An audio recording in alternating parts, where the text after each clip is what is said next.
ലോക്സഭാ തെരഞ്ഞെടുപ്പിൽ ഇത്തവണ മത്സരിക്കുന്നുണ്ടോ?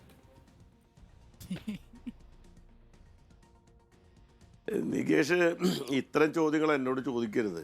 നികേഷിനൊക്കെ അറിയാവുന്ന കാര്യങ്ങളല്ലേ ഇതൊക്കെ.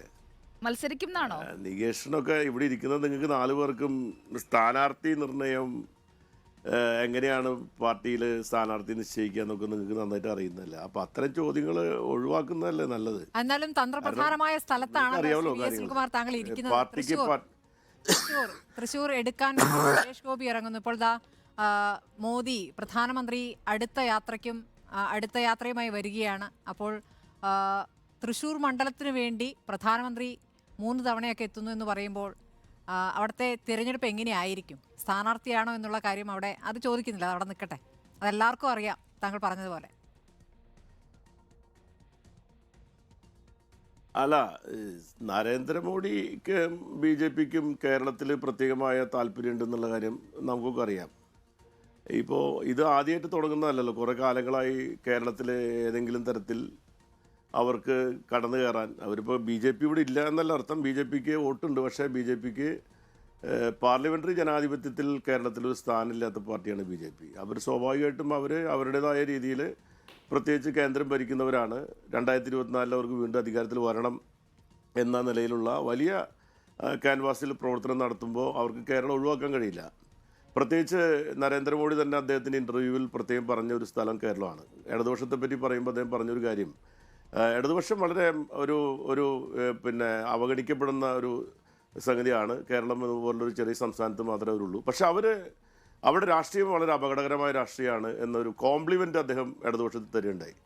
അപ്പോൾ ആ ഒരു കോംപ്ലിമെൻ്റ് പ്രകാരം അവരെ സംബന്ധിച്ചിടത്തോളം ഏറ്റവും അപകടകരമായ രാഷ്ട്രീയമുണ്ടെന്ന് പറയുന്ന ഒരു സ്ഥലമാണ് കേരളം. അപ്പം മറ്റെവിടത്തേക്കാളും ഇപ്പോൾ ത്രിപുരയിൽ അവർ ഇടതുപക്ഷത്തെ പരാജയപ്പെടുത്തിക്കൊണ്ട് അവർ പറഞ്ഞൊരു കാര്യം, ഞങ്ങൾ പല സ്റ്റേറ്റുകളും ഞങ്ങൾ വിജയിച്ചിട്ടുണ്ടെങ്കിലും ത്രിപുരയിൽ ഞങ്ങൾക്കുണ്ടായ വിജയം എന്ന് പറയുന്നത് അതൊരു ഞങ്ങളെ സംബന്ധിച്ചിടത്തോളം ഐഡിയോളജിക്കൽ വിക്ടറി എന്നാണ്. ത്രിപുരയുടെ വിജയത്തിന് ശേഷം BJP ആഫീസിൽ സ്വീകരണം കിട്ടിയപ്പോൾ ഐഡിയോളജിക്കൽ വിക്ടറി എന്നാണ് വിശേഷിപ്പിച്ചത്. അതെ, അതാണ് അവരുടെ ഐഡിയോളജി അനുസരിച്ച് അവരേറ്റവും അധികം അവരെതിർക്കുന്ന ഒരു രാഷ്ട്രീയവുമായി ബന്ധപ്പെട്ട ഒരു ഭരണം നിലനിൽക്കുന്ന അല്ലെങ്കിൽ സ്വാധീനമുള്ള ഒരു സംസ്ഥാനം എന്ന നിലയിൽ BJPയെ സംബന്ധിച്ച് സ്വാഭാവികമായിട്ടും അവരുടെ ഏറ്റവും പ്രമുഖരായ നേതാക്കന്മാർ തന്നെ നേരിട്ടിറങ്ങി ഇവിടെ ഫൈറ്റ് ചെയ്യുമെന്ന കാര്യം നമ്മളൊക്കെ പ്രതീക്ഷിക്കേണ്ടതാണ്. അത് പ്രകാരമാണ് BJPക്ക് വേണ്ടി അല്ലെങ്കിൽ BJPയുടെ തെരഞ്ഞെടുപ്പിൻ്റെ ഭാഗമായി നരേന്ദ്രമോദി കഴിഞ്ഞ ദിവസം ഇവിടെ വന്നു. അദ്ദേഹം റോഡ് ഷോ നടത്തി.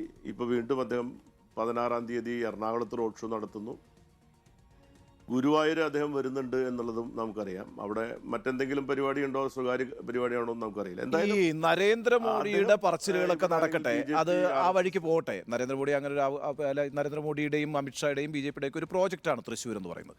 പക്ഷേ TN പ്രതാപൻ്റെ ഒരു പ്രസ്താവന ഉണ്ടായിരുന്നല്ലോ സുനിൽകുമാറെ, അത് താങ്കൾ ശ്രദ്ധിച്ചിട്ടുണ്ടാവുമല്ലോ. അത്ഭുതകരമായൊരു പ്രസ്താവനയായിരുന്നു അദ്ദേഹം നടത്തിയത്. അവിടെ കോൺഗ്രസും BJPയും തമ്മിലാണ് മത്സരം എന്നാണ് പ്രതാപൻ പറഞ്ഞു വെച്ചത്. സുനിൽ എങ്ങനെയാണ് അതിനോട് പ്രതികരിക്കുന്നത്? അത് കോൺഗ്രസിന്റെ സ്റ്റേറ്റഡ് പൊസിഷന് വിരുദ്ധമാണ്. അത് കോൺഗ്രസ് പോലും അങ്ങനെ വിലയിരുത്തുന്നുണ്ടോ? അല്ല, കോൺഗ്രസ് പോലും അങ്ങനെ കരുതുന്നുണ്ടോ എന്ന് എനിക്ക് വിചാരമില്ല. കാരണം എന്തുകൊണ്ടാണ് പ്രതാപൻ അങ്ങനെ പറഞ്ഞതെന്നുള്ളത് അദ്ദേഹത്തോട് തന്നെ ചോദിക്കേണ്ടതാണ്. കാരണം അദ്ദേഹം ജയിക്കുന്ന സമയത്ത് BJP 3-ാം സ്ഥാനത്തായിരുന്നു.